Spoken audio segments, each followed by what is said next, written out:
আয় হায়, জবা ফুলের তো ৫টা পাপড়ি হওয়ার কথা, এখানে আমি ৬টা দিয়ে ফেলছি।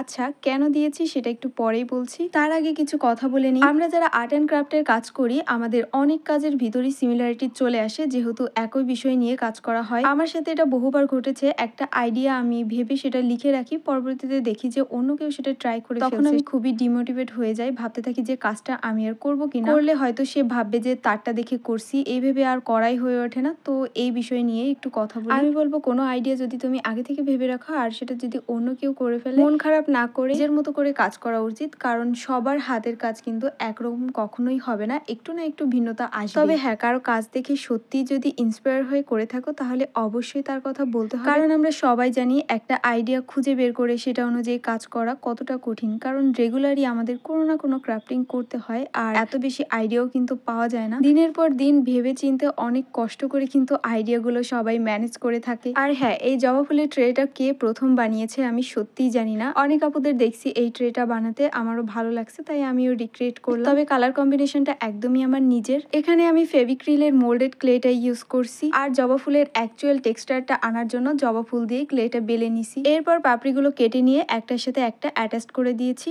আচ্ছা, এবার আসি এখানে আমি 6টা পাপড়ি কেন দিলাম। জবা ফুলের তো সাধারণত 5টা পাপড়ি হয়ে থাকে। ফার্স্টে আমি 5টা পাপড়ি বানিয়েছিলাম, কিন্তু যখন পাপড়িগুলো জোড়া লাগাতে গেলাম 5টাতে আমি কিছুতেই মিলাতে পারছিলাম না। পরে আরো একটা বানিয়ে ট্রেটা কমপ্লিট করছি। অনেক কথাই বলে ফেললাম। আর এদিকে আমার ট্রেটা বানানো, শুকানো, কালার করা প্রায় কমপ্লিট। এবার শিরাগুলো হাইলাইট করে ফুলের রেনুটা কালার করে সোজা বার্নিশে চলে যাব, তাহলেই রেডি হয়ে যাবে আমাদের জবা ফুলের ট্রে। তোমাদের কাছে কেমন লাগলো সেটা কিন্তু তোমরা অবশ্যই বলে যাবে। আর এই ধরনের ট্রেতে কিন্তু তোমরা অনেক ধরনের জুয়েলারি আইটেম রাখতে পারবে। তো আজকে এতটুকুই থাকলো। আর যদি নতুন নতুন ক্রাফটিং এর ভিডিও তোমরা দেখতে চাও, তাহলে আমার পেজটিকে ফলো দিয়ে রাখতে পারো। সবাই অনেক বেশি ভালো থেকো।